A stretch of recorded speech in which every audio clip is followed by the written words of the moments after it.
फाल्गुन मास कथा अध्याय 3। आइए सुनते हैं श्रवण कुमार की एक नई कहानी। एक आलसी आदमी था। यह ब्याह करने को उत्सुक था, परंतु ब्याह नहीं हो रहा था। एक बार वह जंगल की ओर चला पड़ा। उधर से नारद जी की आवाज़ सुनाई दी, नारायण नारायण। नारद जी उस आलसी को देखकर बोले कि बच्चा, तू इस जंगल में क्या कर रहा है? वह आलसी आदमी नारद जी पर आंख लाल पीली कर दिया। नारद जी कुछ समझ ही नहीं पाए। बोले, बच्चा, तुम्हें क्या कष्ट है, तुम बताओ, हम अवश्य ही पूरा करेंगे। धन दौलत, रुपया, पैसा, सोना चांदी क्या चाहिए? इतना ही सुन उस आलसी की आंखों पर लाल रंग उतरा और नारद जी के पैरों पर गिर पड़ा। वह बोला, बाबा, आप बड़े ही अच्छे हैं, हमें कुछ नहीं चाहिए, सिर्फ मेरी शादी करा दीजिए। नारद जी बोले, अच्छा, तुम्हारी शादी अवश्य ही होगी, लेकिन इसके लिए तो तुम्हें तपस्या करनी होगी। जब तुम्हारी तपस्या से भगवान विष्णु प्रसन्न हो जाएंगे, तब वह तुम्हें प्रकट होकर वरदान मांगने को कहेंगे, फिर तुम मनचाहा वरदान मांग लेना। वह आलसी आदमी बोला, धन्यवाद बाबा, आप बड़े ही अच्छे हैं, भगवान आपके बाल बच्चे को सदा सलामत रखे। नारद जी, अच्छा बच्चा, अब मैं चलता हूँ। नारायण नारायण। नारद जी आगे बढ़े और चल दिए। एकाएक वह आलसी आदमी नारद जी के पीछे पीछे दौड़ा, मानो कोई नई बात याद आ गई हो। नारद जी का पीछा करते करते आखिर पकड़ ही लेता है। और नारद जी, क्या बात है बच्चा?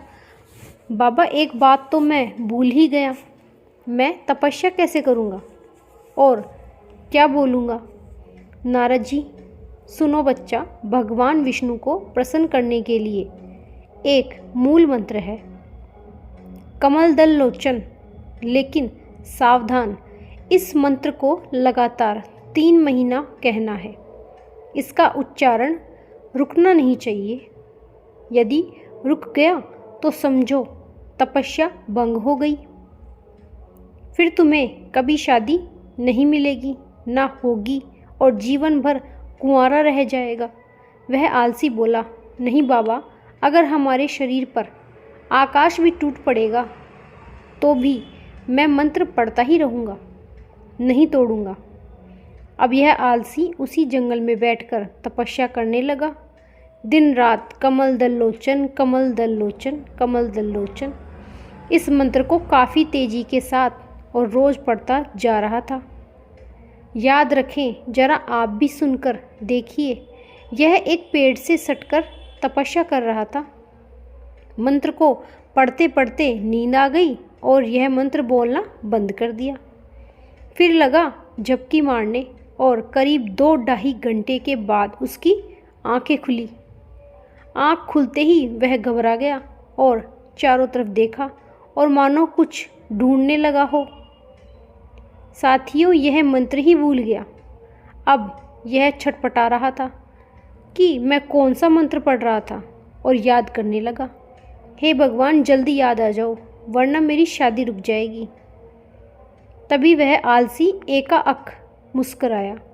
हाँ, अब याद आ गया, जल्दी ही याद आ गया।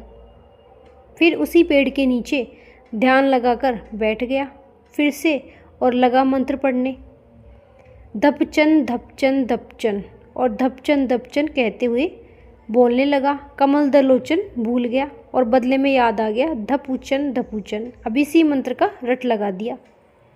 तभी इसी रास्ते से लक्ष्मी जी गुजर रही थी। लक्ष्मी जी देखी, यह आदमी धपचन धपचन बोल रहा है, यह किसका नाम ले रहा है? चलो जरा पूछ कर देखते हैं। ए भाई सुनो, ये धपचन धपचन क्या है, किसका नाम ले रहे हो? इस बार वह आलसी कुछ नहीं बोला। लक्ष्मी जी फिर पूछी, परंतु लक्ष्मी जी तो यह जानना ही चाहती थी कि आखिरकार यह किसका नाम ले रहा है। इस बार माँ लक्ष्मी उसके सामने बैठकर पूछी, अरे भाई, तुम किसका नाम ले रहे हो? वह आदमी गुस्से के मारे उस पेड़ से उठकर दूसरे पेड़ के नीचे चला गया। माता वहाँ भी पहुँच गई और उसके शरीर को झकझोर कर पूछी, अरे भाई, तुम किसका नाम ले रहे हो? इस बार वह आदमी गुस्से से पागल हो गया और बोला, तोहरे बतार कि साला तपस्या भी भंग हो गया। माता लक्ष्मी थोड़ी देर के लिए अपमानित सा महसूस करने लगी, परंतु भगवान विष्णु से आखिरकार पूछ डाली, प्रभु, क्या आपका नाम दपोचन भी है? विष्णु जी बोले कि हाँ प्रिय, भक्त जिस नाम से पुकारते हैं वही मेरा नाम है। क्यों, क्या हुआ? प्रेम से बोलिए, भक्त और भगवान की जय।